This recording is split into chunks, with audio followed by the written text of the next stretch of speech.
Amigas y amigos, un saludo desde la Universidad Andina Simón Bolívar, sede Ecuador, que en este año, como sabemos, está celebrando sus 30 años de funcionamiento en este país. Ahora tenemos pues el gusto de dialogar, de tener un espacio para conversar en el marco del funcionamiento del módulo de estudios Jean Monnet, que ya lleva trabajando en nuestra sede por 20 años.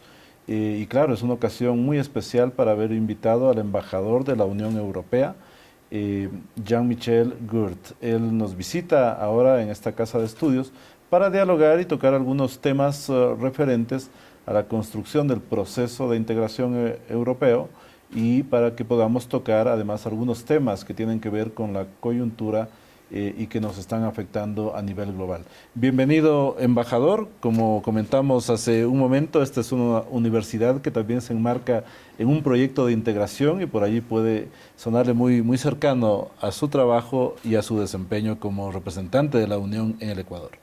Muchísimas gracias, señor rector Galarza. Gran placer dialogar con usted hoy en esta universidad que me impresiona tanto por la calidad de sus infraestructuras, sus obras de artes, sobre todo sus programas de investigación, de estudios. Sí, me parece familiar porque en la Unión Europea también tenemos dos institutos similares, lo de Florencia para posgraduados y doctorados y lo de Brujas, el Colegio de Europa, donde soy un profesor visitante para programas de maestrías sobre la integración europea. Muy importante realmente este señalamiento. Bueno, como me oyó decir hace pocos segundos, estamos ahora mismo celebrando 30 años del funcionamiento de esta casa de estudios en el Ecuador. Y la Universidad Andina precisamente se enmarca en el quehacer de la integración andina. Es uno de los órganos del sistema andino de integración. Eso hace que para nosotros presente un interés especial, muy destacable, la experiencia de la integración europea. Voy a tocar un primer tema y para ello recuerdo un título que me ha llamado la atención de alguna novela de este escritor tan famoso Murakami, ¿no? Hay un título de una de sus obras que dice ¿de qué hablamos cuando hablamos de escribir? Y otra obra del mismo dice ¿de qué hablamos cuando hablamos de correr?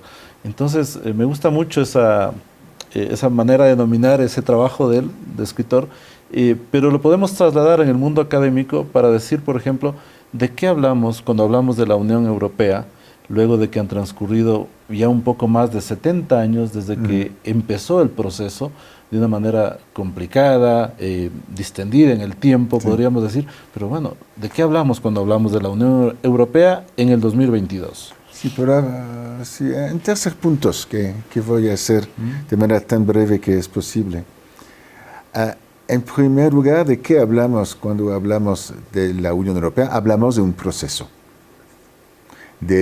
proceso que fue muy en movimiento en términos geográficos, pasando de 51, la primera comunidad de hierro de carbón, con 6 países, a 27 países. La de la energía atómica también. Y de la energía atómica 6 años después, en 57, al mismo tiempo que hemos generalizado la comunidad de hierro y de carbón a toda la economía, fue la Comunidad Europea. Un movimiento en términos geográficos, casi todo el continente europeo hasta Rusia, con excepciones importantes, Ucrania, Moldova, Belarus, está en la Unión Europea ahora, pero también un movimiento en términos de profundidad de la integración. ¿Qué es la Unión Europea? Es un proceso. Y vemos que este proceso siempre ha incluido un nivel más alto de integración a través de las varias crisis. Es un elemento muy importante. Cuando hay una crisis como la crisis de la pandemia o la crisis financiera de 2008 o la crisis migratoria de 2015-2016 en Europa, vemos que el primer reflejo de cada país es de solucionar eso en su nivel nacional. Y de manera muy rápida se dan cuenta que con el desafío global que es una pandemia, por ejemplo, pero también con el nivel de integración que tenemos en la Unión Europea, necesitamos respuestas comunes. Significa que la crisis financiera, por ejemplo, de 2008, ha creado una nueva Unión Europea de bancas sobre el tema bancario.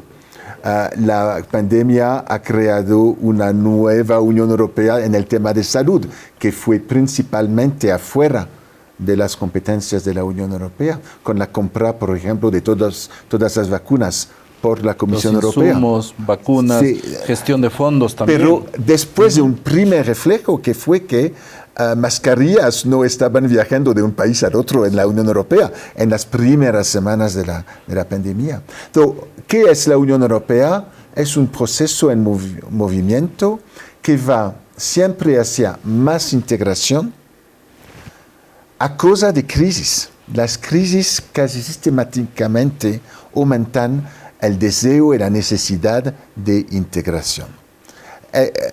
El segundo punto, ¿cuál es la Unión Europea? Hay mucha literatura académica para saber si la Unión Europea es una nación, es un Estado. No, pero tiene muchos rasgos de un Estado federal. Un parlamento, un presupuesto propio, un orden jurídico propio, y a través del presupuesto europeo y de sus políticas, una gran solidaridad entre regiones ricas y una institucionalidad muy fuerte de tipo federal, con un Parlamento Europeo que representa las personas, los ciudadanos, y un Senado, que es el Consejo Europeo, que representa los países, que son dos cámaras de tipo federal, como los conocemos en Alemania o en los Estados Unidos. Pero no es un Estado. ¿Es una organización internacional? Sí, pero no. Por ejemplo, aquí soy el embajador penitenciario y extraordinario de la Unión Europea. Y estoy en la lista diplomática dentro de la lista de los países soberanos que tienen un embajador aquí. No estoy en la lista diplomática de organizaciones. Y es el tema de mi curso en su universidad hermana, el Colegio de Europa, es decir, en mi curso de representación externa de la Unión Europea, la meta es de ver cómo la Unión Europea se representa afuera y podemos ver lo que es un poquito a través de su modelo de representación. Pero es un tema abierto. No es una organización internacional habitual, es mucho más integrado. No es un país soberano, pero tiene el ejercicio de partes importantes de la soberanía nacional de los 27 miembros que han elegido compartir el ejercicio de parte de su soberanía a través de instituciones comunes. Entonces, es muy difícil en la categorización que tenemos en política, en ciencia política ahora. Lo que vemos es que es sui generis. Conocidos, es sui generis. Es sui generis. Muy bien. Bueno, ustedes en Europa decidieron allá por los años 50 del siglo anterior ir avanzando en esta construcción de la integración, más bien por este modelo funcionalista que se dice, ¿no? No necesariamente planteándose una hoja de ruta cerrada, definida, sino que ha tenido etapas, ha tenido puntos de inflexión. Y claro, ha habido crisis que han tenido que enfrentar en conjunto, lo que ha servido también para que nuevos temas entren a la agenda de la integración. Y algo parecido sucede acá en la comunidad andina, aunque con otro ritmo, con una serie de avances, pero también con retrocesos que son preocupantes y que normalmente surgen de posiciones ideológicas de los gobiernos que se van turnando en el poder en los países miembros de la comunidad andina. Y volvamos al caso Unión Europea.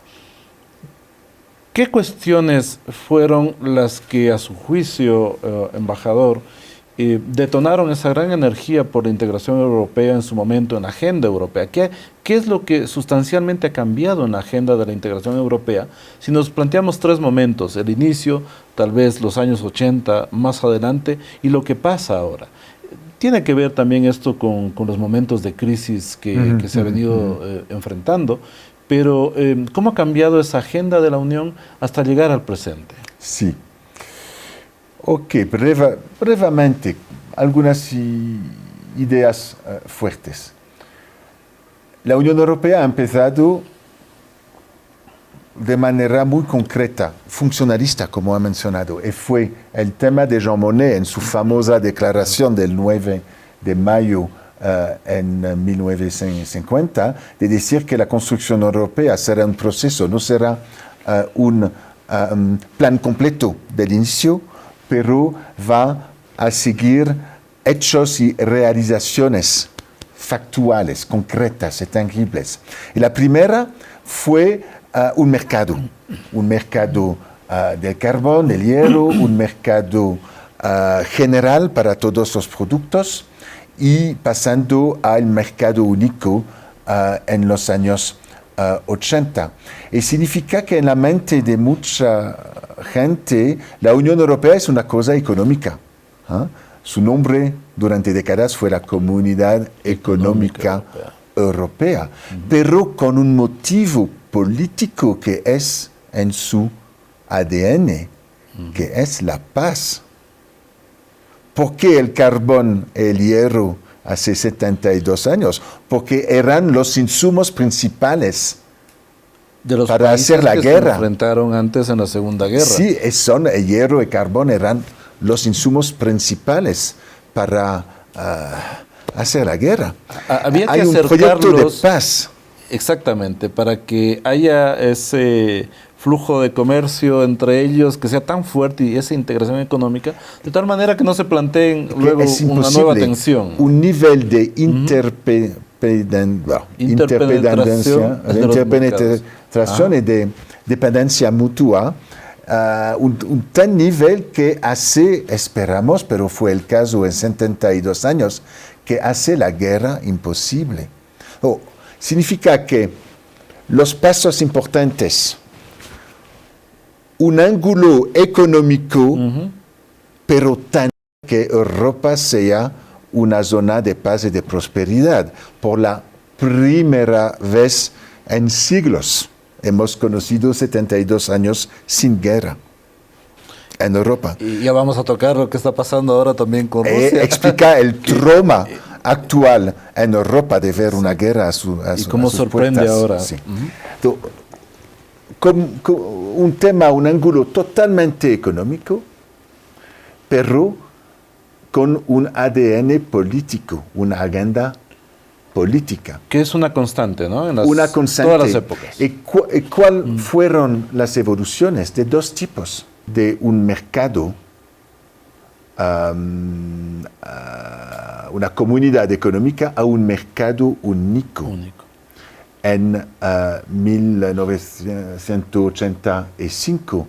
¿Y qué significa el mercado único? No solo que hay un libre movimiento de personas, de bienes, de capitales, de servicios, pero también que vamos a eliminar todos los otros obstáculos a la interpenetración económica y social.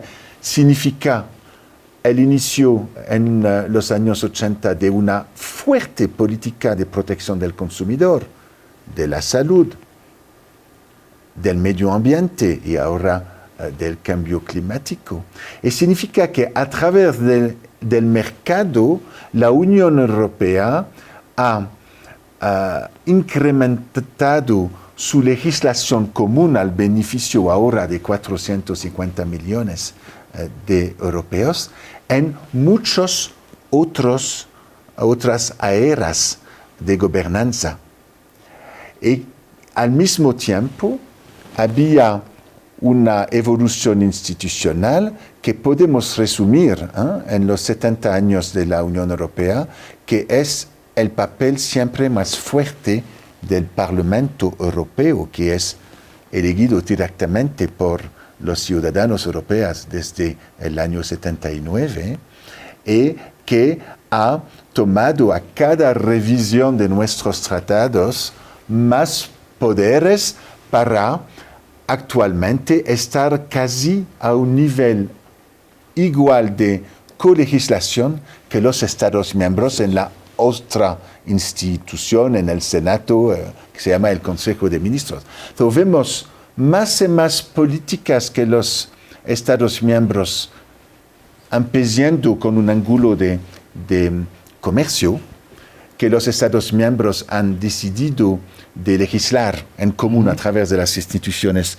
europeas, y vemos una evolución de todavía más legitimidad democrática de las instituciones europeas. Y todo esto además acompañado de algo que es fundamental para esta construcción, y es esto que yo suelo llamar como hablar el mismo idioma también, por ejemplo, en materia monetaria y en otros frentes, que van constituyendo una especie de pilares fundamentales. Y la política extranjera y ahora la política de defensa, de seguridad que son también, ¿no? Los dos grandes temas políticos que explican la transformación de la comunidad económica europea en una unión política europea. Efectivamente.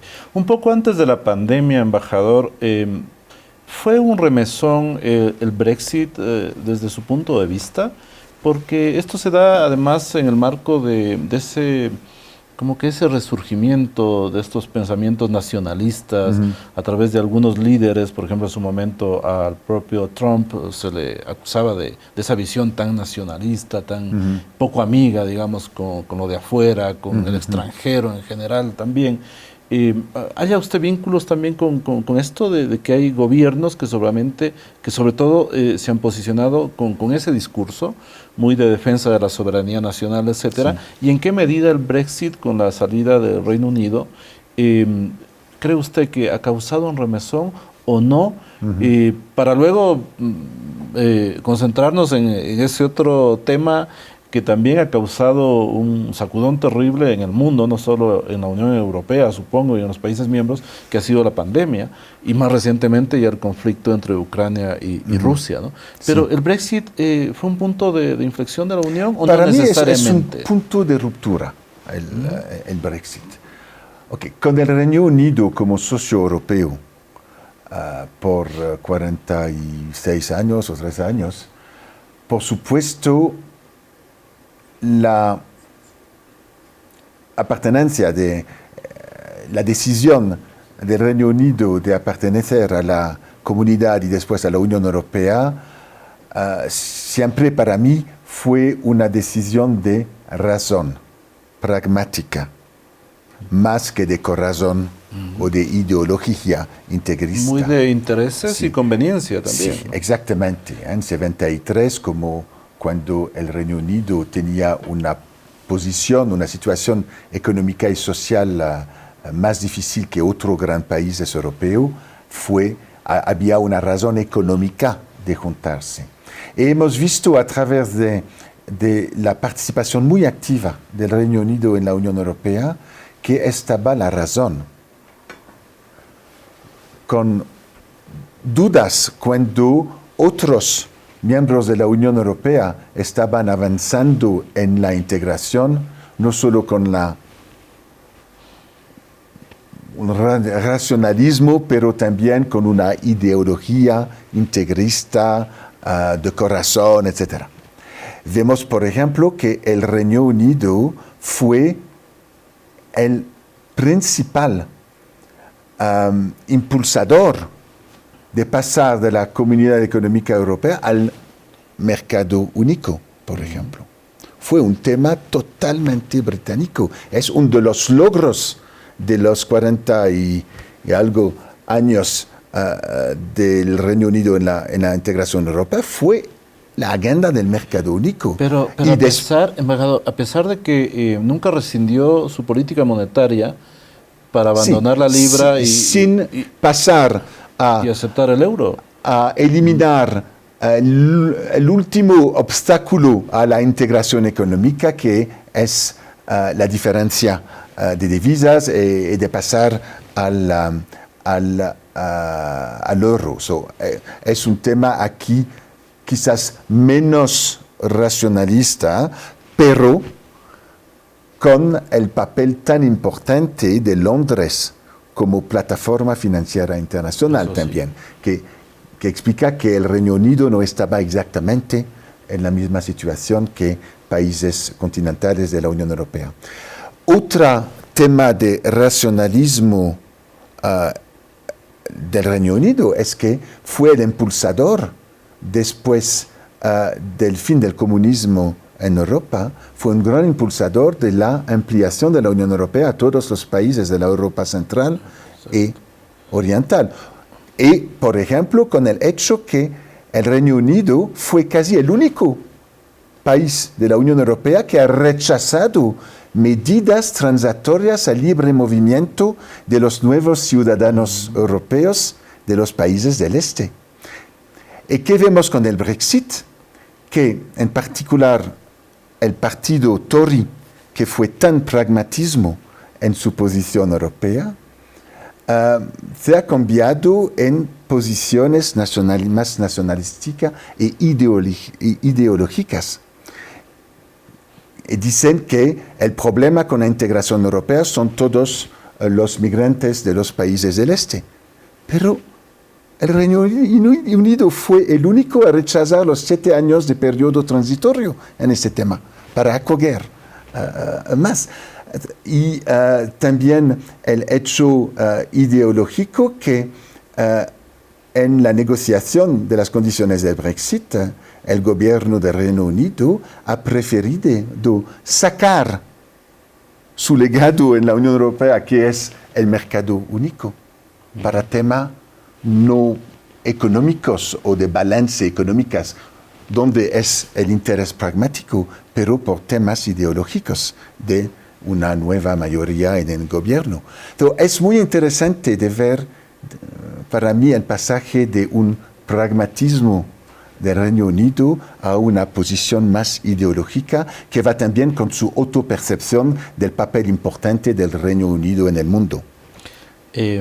Hace algunos años, acá en la comunidad andina, a raíz de que Colombia y Perú inician unos procesos de negociación de TLCs con los Estados Unidos, Venezuela, en esa época el gobernante era Hugo Chávez, decide dejar la comunidad andina.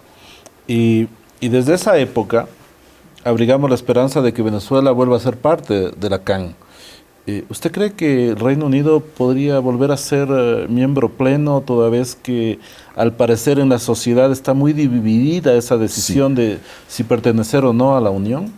Con el Reino Unido, durante 43 años hemos conocido un miembro de la Unión Europea con una opinión pública muy polarizada. Y el Brexit se ha jugado a 1% Así es. de votación. Así es. Y para la Unión Europea la puerta es siempre abierta. Es el tratado de la Unión Europea que la puerta es abierta a todos los países europeos que son democracia y que cumplen los criterios políticos básicos para entrar en la Unión Europea y para negociar su entrada.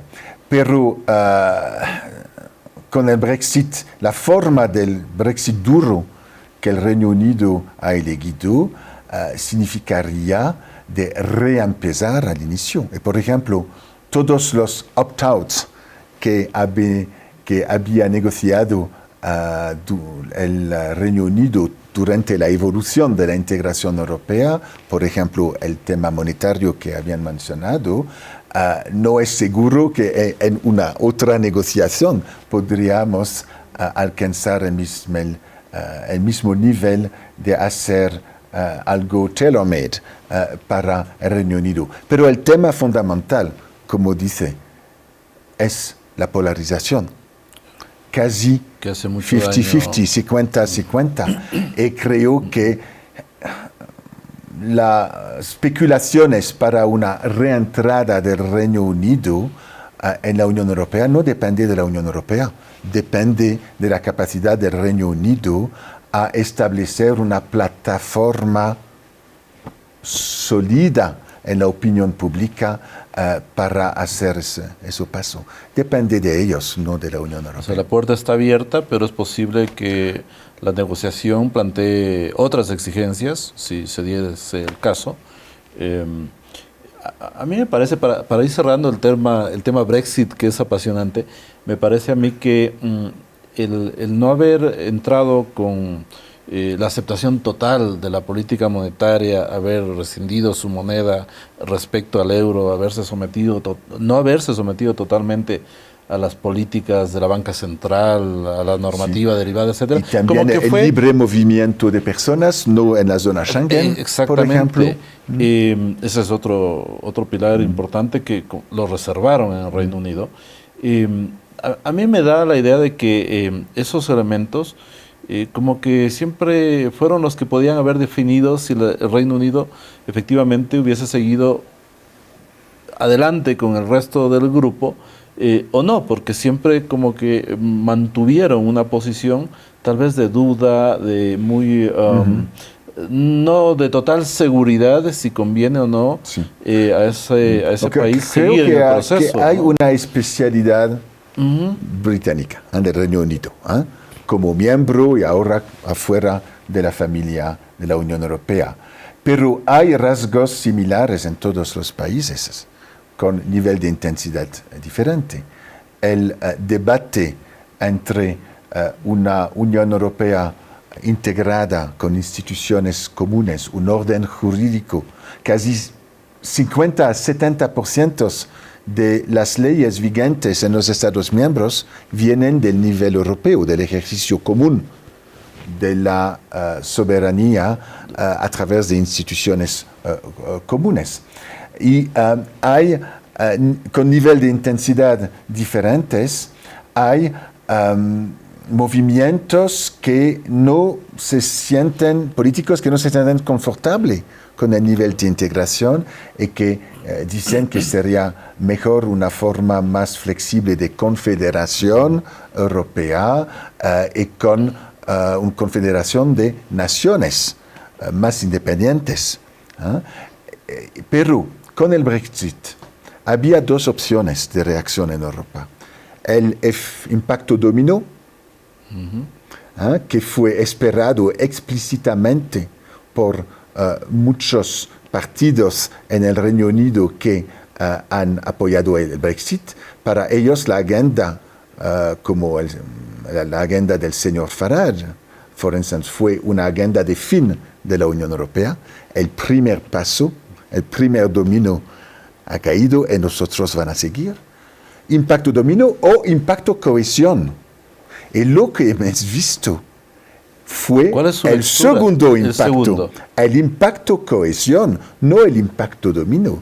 Y lo vemos también en posiciones de partidos nacionalistas en Europa, como el Rassemblement National en Francia, en las últimas elecciones presidenciales en Francia.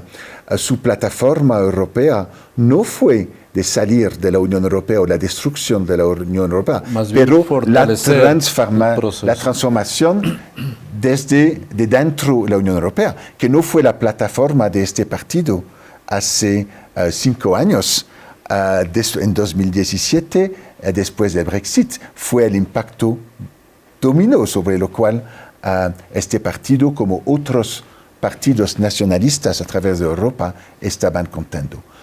Impacto cohesión, una cohesión extraordinaria para negociar con el gobierno del Reino Unido el Brexit, con una firmeza muy importante para proteger los adquiridos de la Unión Europea.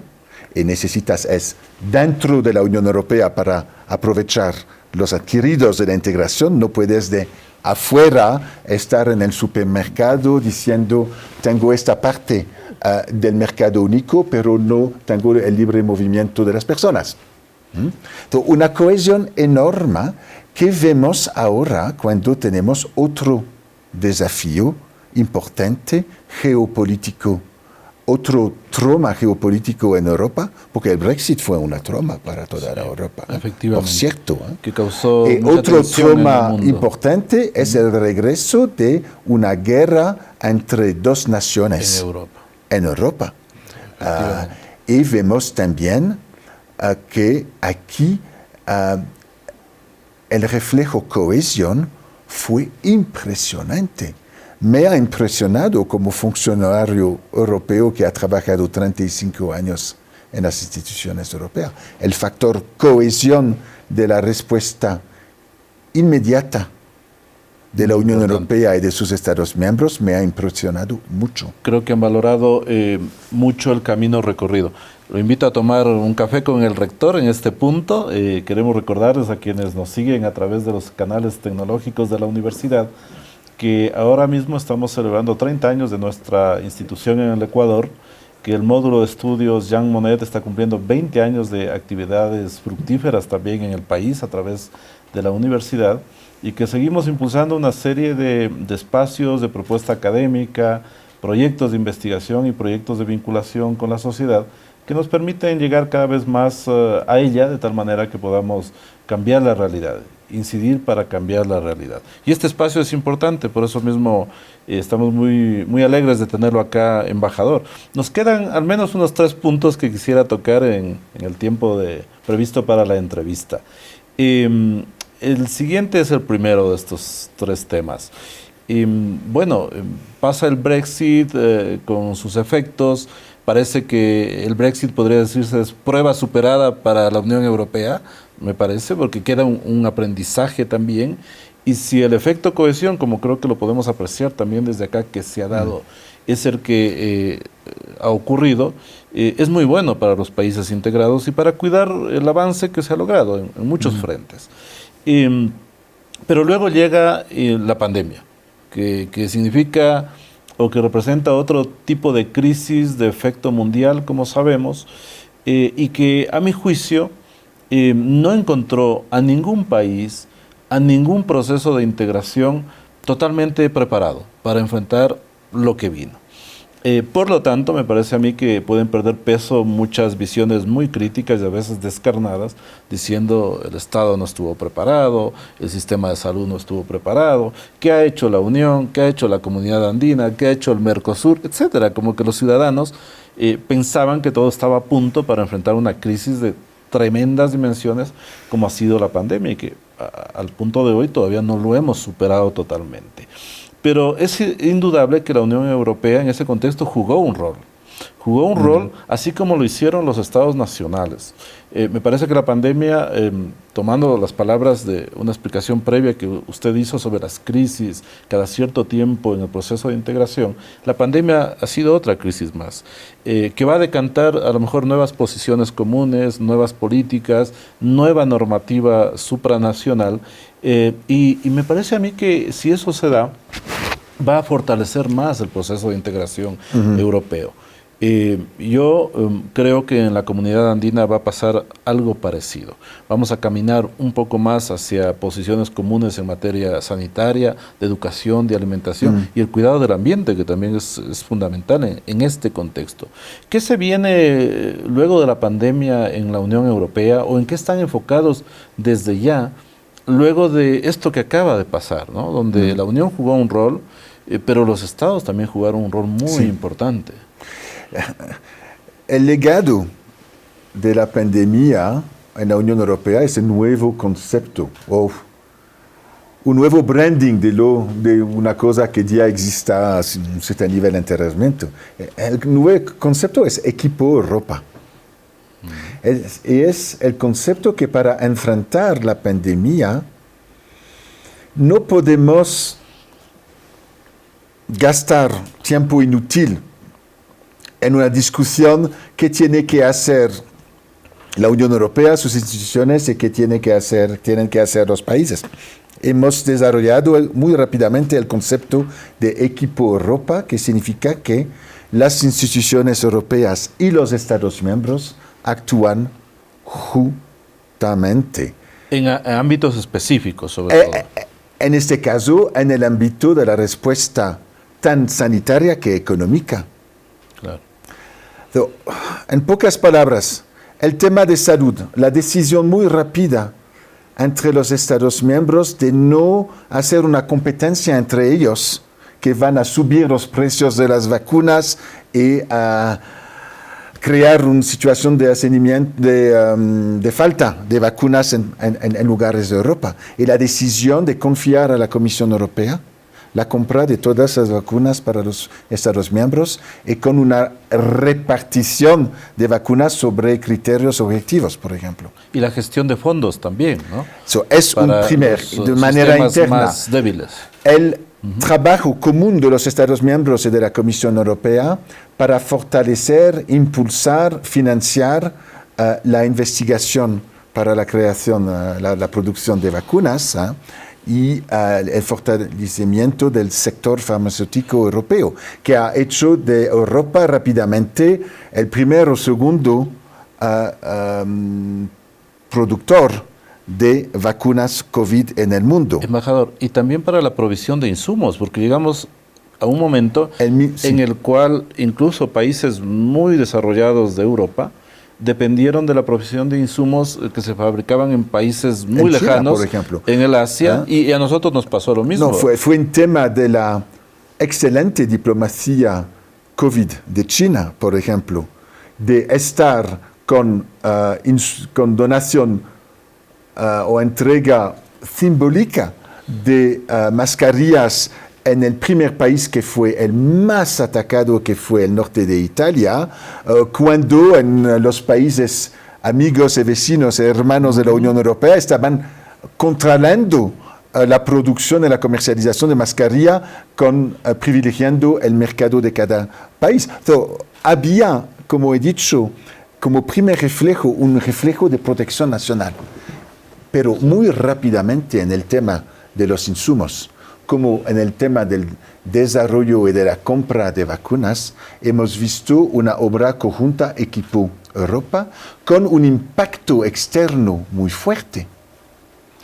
La Unión Europea, creo, es el único país gran productor de vacunas que desde el primer día ha compartido sus vacunas con el resto del mundo a través de canales comerciales, pero incluido al Reino Unido, que estaba al inicio conociendo el nivel más rápido de vacunación gracias a la obtención de vacunas compradas sobre el mercado de la Unión Europea. Pero en el caso de la Unión Europea, hemos al mismo tiempo vacunado nuestra población y compartido vacunas desde enero 2021 con el resto del mundo de manera comercial, pero también a través de una acción Equipo Europa de financiamiento del sistema COVAX para donar gratuitamente vacunas al mundo en desarrollo y para que países como el Ecuador, de renta media, puedan comprar vacunas a precios mucho más bajos que sobre el mercado internacional. Significa que hemos compartido el mismo nivel de vacunas que hemos consumido en Europa. Fue un 50-50 de nuestra gran producción. El impacto Equipo Europea aquí en Ecuador fue que durante 2020 y el inicio de 2021, los Estados miembros de la Unión Europea aquí, que son Alemania, Francia, España, Italia, Hungría y la delegación de la Unión Europea, han movilizado 80 millones de euros de apoyo al Ecuador, de fondos reorientados o nuevos para apoyar la respuesta sanitaria y económica COVID del gobierno del Ecuador. Es otra manifestación externa de esta nueva dimensión de no decir es la Unión Europea su competencia o la competencia de los Estados miembros, pero de tener un impacto más grande a través de una acción común. Último punto sobre el impacto de COVID sobre la integración europea. Es que por la primera vuelta en la historia de la integración europea, los Estados miembros han decidido de, ¿cómo te dis emprunter? No emprunter, hacer prestar. Sí, de contratar un préstamo para financiar con billones y billones de euros la reactivación económica de los 27 Estados miembros a través de un préstamo común de la Unión Europea. Es la primera vez en la historia de la integración europea que los Estados miembros han pedido a la Unión Europea de hacer un préstamo colectivo para financiar la reactivación económica.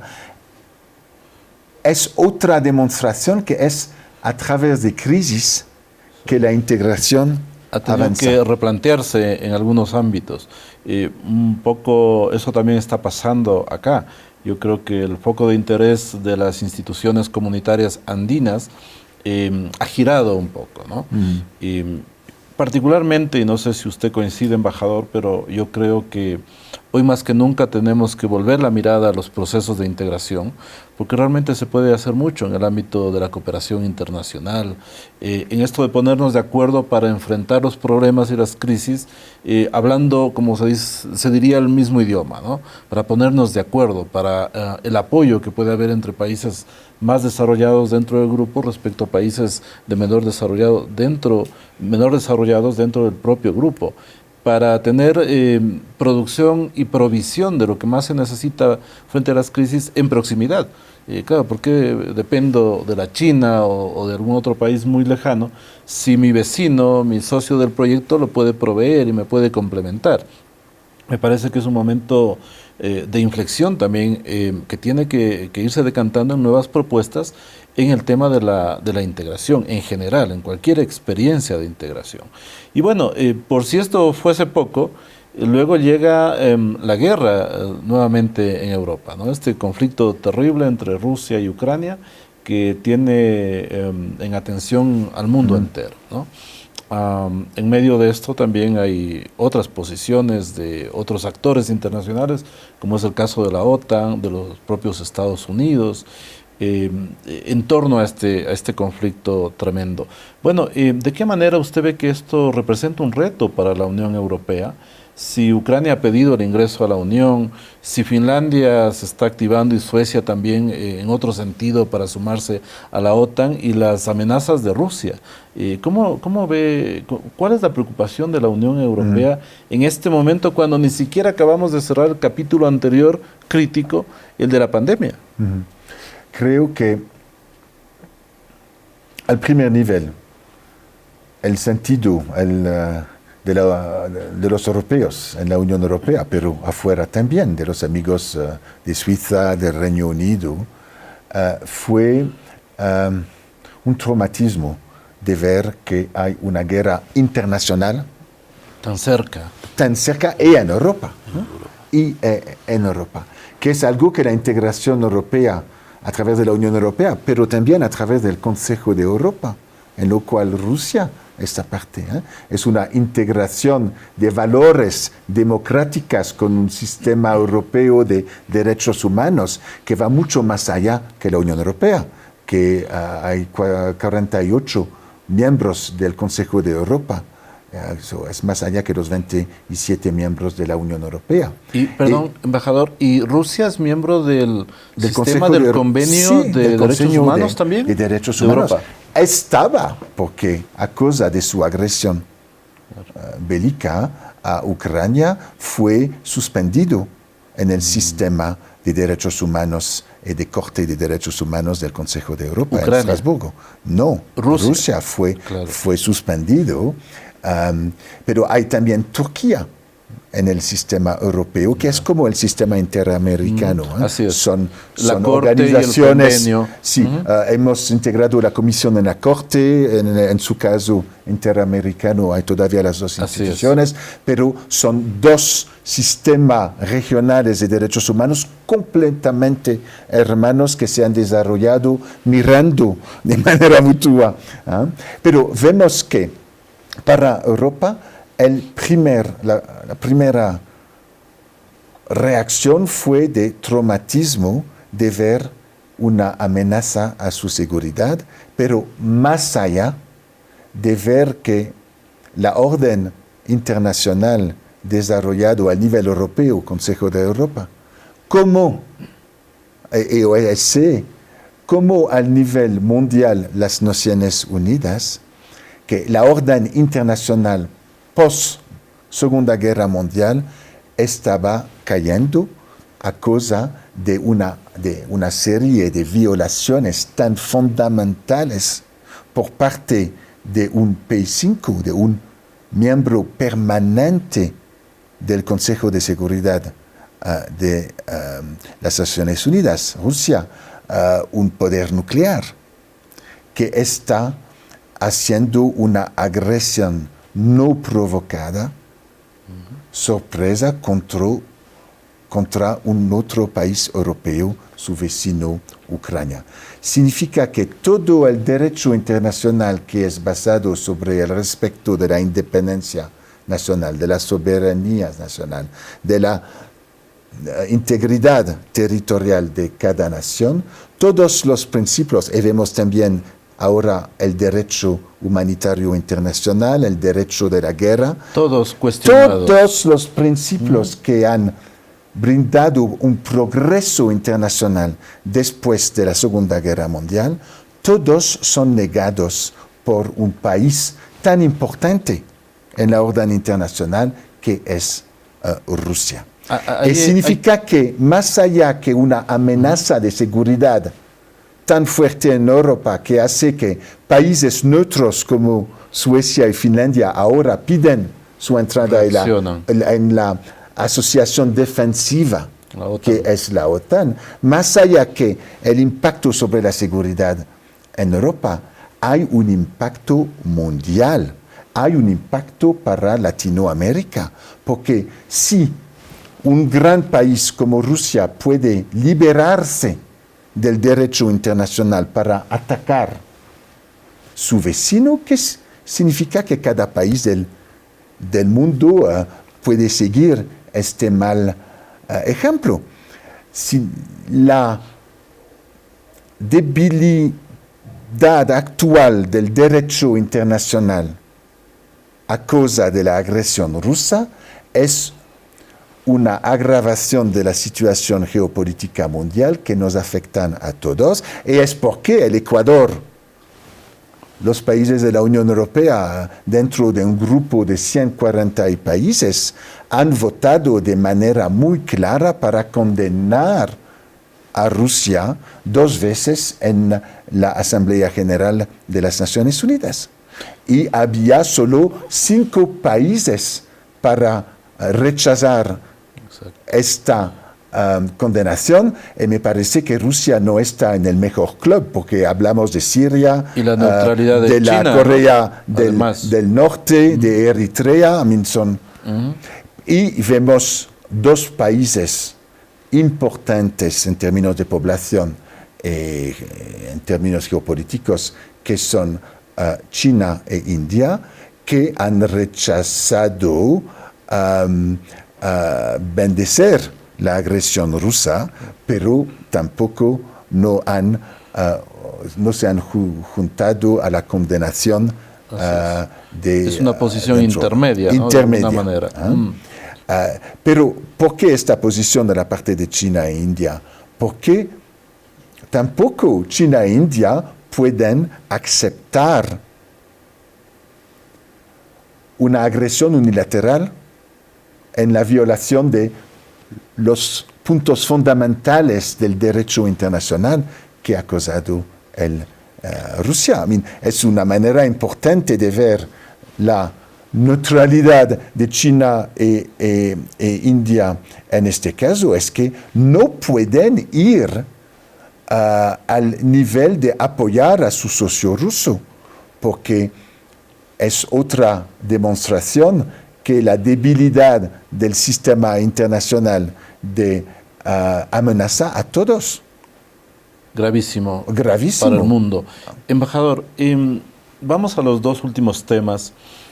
El primero, hay muchas voces que ya están diciendo, bueno, pensábamos que en el siglo XXI, sobre todo en países europeos, vivíamos en estados de derecho, en estados que se van consolidando como estados de derecho. La propia Unión Europea, cuando antes era la Comunidad Económica Europea y la Comunidad Europea en general, se decía es una comunidad de derechos, porque tiene lo que usted ha citado, valores, principios compartidos, que pasan por ese reconocimiento de la democracia, los derechos, los límites al poder, etcétera. Y bueno, como que todo eso se ha caído con este conflicto último o se pone en cuestión de manera grave, porque esto de pedir una construcción sujeta a los principios del Estado de Derecho o de una comunidad de derecho o de una comunidad internacional sujeta a reglas, se cae, ¿no? Esto es gravísimo, es decir, yo creo que hay muchos efectos que todavía no los logramos percibir o comprender a fondo de este conflicto que se genera por esta agresión o este enfrentamiento de Rusia con Ucrania. ¿Esto de qué manera se suma o no en la agenda actual de la Unión Europea? Eso por una parte. Quiero tocar esto, ¿no? La agenda actual de la Unión Europea y cómo pesa este conflicto de Rusia a Ucrania. Y luego, para cerrar, embajador, ¿cómo está la agenda de la Unión Europea con el Ecuador? Vemos que están enfocados en temas que tienen que ver sobre todo con la cultura, el cuidado del ambiente también, que me parece fundamental, y obviamente en el marco, además del acuerdo que tenemos entre Ecuador y la Unión Europea, un acuerdo de asociación con los pilares estos de comercio, de diálogo político y cooperación. Bueno, ¿cómo viene la agenda con el Ecuador? Sí. ¿Cuáles son los temas en los que vamos a enfocarnos? En pocas palabras, la agenda a nivel mundial es el multilateralismo. Es de defender las Naciones Unidas, los otros procesos multilaterales, como a nivel del continente americano y del subcontinente América del Sur, la comunidad andina, la defensa del multilateralismo basado sobre todos los valores que ha mencionado, derechos humanos, democracia, Estado de Derecho. Es un ángulo masivo de nuestra política extranjera. La defensa del multilateralismo, de la solución pacífica a conflictos, del diálogo, de las acciones comunes, porque todos los desafíos actuales son comunes. Se necesita cooperación. La pandemia, el cambio climático y ahora los temas de paz y de seguridad son temas que afectan a todos.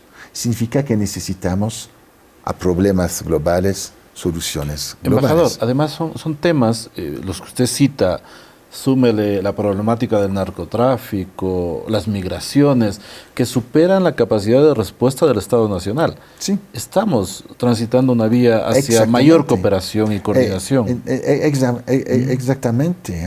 Y por ejemplo, un tema ¿cómo fue el tema de la respuesta internacional, el apoyo internacional a Ecuador en países de la región sobre el tema de la acogida tan generosa de la parte del Ecuador de los millones de refugiados venezolanos? Es un tema internacional. De la misma manera, el hecho que es al nivel europeo y no al nivel de cada país miembros de la Unión Europea que se ha arreglado la protección temporal de ahora 5,9 millones de refugiados en varios países. De Ucrania a Europa. Estamos a nivel europeo, en los primeros días de la crisis de la agresión bélica de Rusia, establecido un sistema de protección temporal de grupo que hace que los refugiados no tienen en cada país de hacer trámites individuales para ser reconocidos como refugiados con acceso al trabajo, a la salud, a la educación y a los servicios sociales de cada país. ¿No? Fue una decisión colectiva europea. La reconstrucción de postguerra de Ucrania, como la de Siria actualmente o de Yemen, es un tema internacional que necesita un apoyo, una política de la comunidad internacional. Es la raison d'être, decimos, la razón de ser de las Naciones Unidas, de los foros multilaterales. Y para nosotros tenemos que fortalecer el multilateralismo, que me parece ser exactamente la posición del Ecuador también. Sí, y no es reciente. Nuestra Constitución además nos permite hacerlo. Yo suelo decir en clases de integración, porque me gusta mucho esta materia, jugamos al mismo tiempo en varios campos de fútbol, cuando no necesariamente las reglas son similares. O sea, en una dinámica de integración con un grupo, convenios bilaterales con otros, acuerdos más amplios con otros, y en diferentes materias. Sí. Ese es el mundo actual, lo sienten igual allá. Y en este sentido, de la parte de la Unión Europea, hemos acogido con gran placer la iniciativa del Ecuador como presidencia pro tempore este año de la Comunidad Andina, de poner como tema mayor de su presidencia la revitalización del diálogo y la cooperación región a región, Comunidad Andina, Unión Europea, sobre los temas, con una identificación de temas que son los buenos temas, que son el tema de la reactivación post-COVID, que son los temas del Pacto Verde Europeo y de ver cómo la Comunidad Andina podría desarrollar su propio Pacto Verde, y que son también el compartimiento de buenas prácticas y de errores también, en términos de camino a la integración regional. Cultura y tecnologías también, el mundo digital. También el mundo digital con los sistemas, acceso a los sistemas de satélites europeos Copernicus, Galileo. Acogemos ahora, en esta primavera, la llegada del cable de fibra óptico de alta capacidad, bella, de Europa a Ecuador para conectarnos. Significa que, ¿qué ofrecemos como Unión Europea, como perspectiva al Ecuador?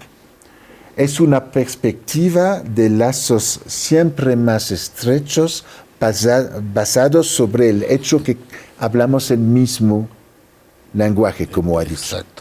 Sobre los temas de derechos humanos, multilateralismo, resolución pacífica de conflictos, el valor de la economía de mercado, del comercio intelectual, internacional, de las inversiones, ambiente, los derechos humanos. Exacto. Hablamos exactamente el mismo idioma.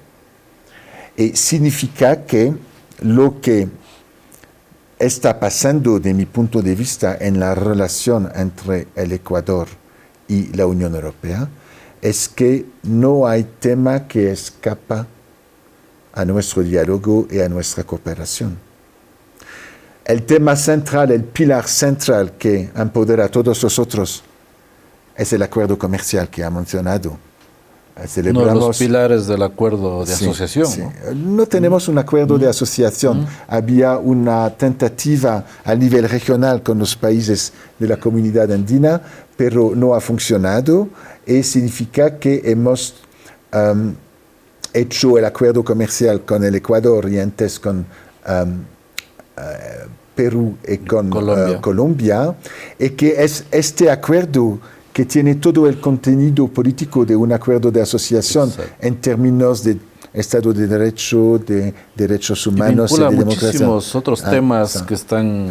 Pero hay otros cercanos, temas, ¿no? Como no solo es un acuerdo de comercio para la liberalización, la desgravación de derechos arancelarios de manera mutua, pero hay temas muy importantes de desarrollo sostenible que está parte del acuerdo. Hay el tema de las compras públicas, de la propiedad intelectual, muchos temas que vemos en el nuevo acuerdo que va a ser concluido en los próximos días con México. Vemos una gran proximidad. ¿Qué significa que no hay temas que escapan a nuestro diálogo, nuestra cooperación? Significa que, en primer lugar, tenemos el pilar de comercio, que para mí es mucho más que un acuerdo de comercio. Los 5 años que celebramos, este año de vigencia, han demostrado que es un acuerdo ganar-ganar, que tiene en cuenta la diferencia de desarrollo económico de las dos partes, Muy importante. Muy importante. Que se Significa que la liberalización fue total o casi total desde el primer día para los productos de Ecuador en el mercado europeo, pero que sobre una serie de productos sensibles para la economía del Ecuador hay una desgravación paulatina de 15 o 16 años. Exactamente, para cuidar ciertos sectores. Es muy importante para que los sectores frágiles de la economía del Ecuador se adaptan progresivamente a la integración comercial con la Unión Europea. Pero es mucho más para mí que un acuerdo comercial, es una herramienta de desarrollo sostenible. Porque ¿qué vemos? Vemos que con el nivel de estándares europeos de sostenibilidad que están subiendo a través de la nueva estrategia de Pacto Verde de granja a mesa de la Unión Europea, vemos que el sector exportador del Ecuador ha demostrado su capacidad de adaptación rápida. En el año 2020, que fue el año más horrible el más duro de la pandemia, de la pandemia en términos para el comercio mundial, hemos visto que todos los flujos comerciales han bajado. Hay una excepción entre pocas otras. El Ecuador, que ha aumentado sus exportaciones a la Unión Europea en 2020, porque es basado sobre la complementariedad de nuestra economía. Y esa capacidad de adaptación. Y de adaptación a las normas, a los estándares de sostenibilidad que piden los consumidores europeos y que hacen que ahora, el año pasado, el Ecuador ha superado a China como primer proveedores de productos orgánicos a la Unión Europea. Embajador, para cerrar ya este diálogo tan fructífero y tan gentil con usted, quiero pedirle un mensaje a nuestra comunidad universitaria. Estamos cumpliendo justamente este año 30 años de funcionamiento en el Ecuador. Nosotros creemos que con el accionar de la universidad como organismo de la integración, organismo público internacional, como universidad dedicada exclusivamente al posgrado, hemos marcado en el país lo que decimos un antes y un después en los estudios de posgrado. Sí. Tratando de generar las condiciones, el espacio, las ocasiones para construir pensamiento propio, con una mirada crítica. Es una apuesta académica ambiciosa, es un proyecto que trata además de rescatar los más altos valores que tenemos no solamente en la región andina, sino a nivel de toda América Latina, de cara al mundo. Construir pensamiento propio, propuesta de cara al mundo. Bueno, son 30 años, para nosotros son muy importantes, y quisiera pedirle pues un mensaje a nuestra audiencia y a nuestra comunidad universitaria. Yo creo que el tener al embajador de la Unión Europea en nuestra casa de estudios es muy importante, porque usted ha sentido, y me lo ha expresado antes, como que esta cercanía, ¿no? Hablamos casi que un mismo idioma, compartimos tantas cosas, y a lo mejor las miradas son muy similares, pero desde un continente diferente a hacerlo del otro continente. Vamos hacia los puntos de encuentro, y en ese contexto la universidad tiene que hacer algo. ¿Cuál es su mensaje en este sentido para esta casa de estudios? Mi mensaje a los estudiantes, a los investigadores de su universidad tan importante aquí, es doble. En primer lugar, es su responsabilidad, su tarea como estudiantes de hacer las cosas y como futuros líderes y ciudadanos, de hacer las cosas mejor que lo hemos hecho. Y para mí hay un tema muy importante de nuestro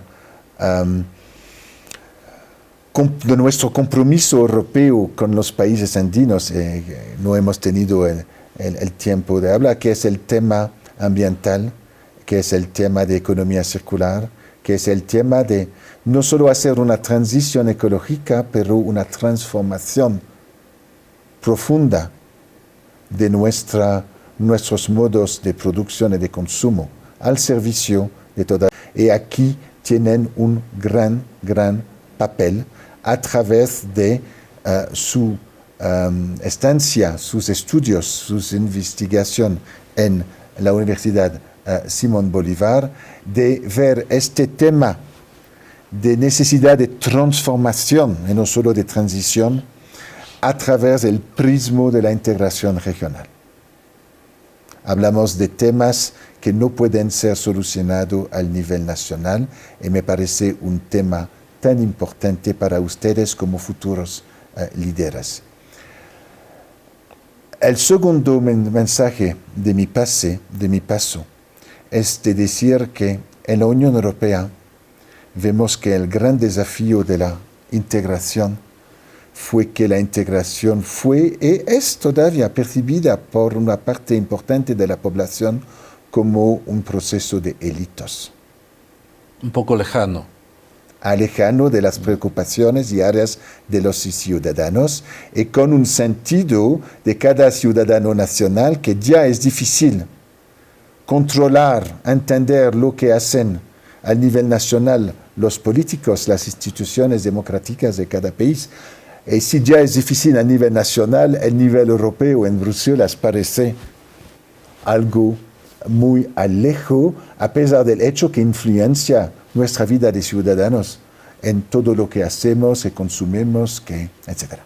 Entonces, para mí, un tema muy importante de investigación, de reflexión y de actuación es cómo hacer que procesos de integraciones regionales van en su desarrollo mano a mano con los ciudadanos.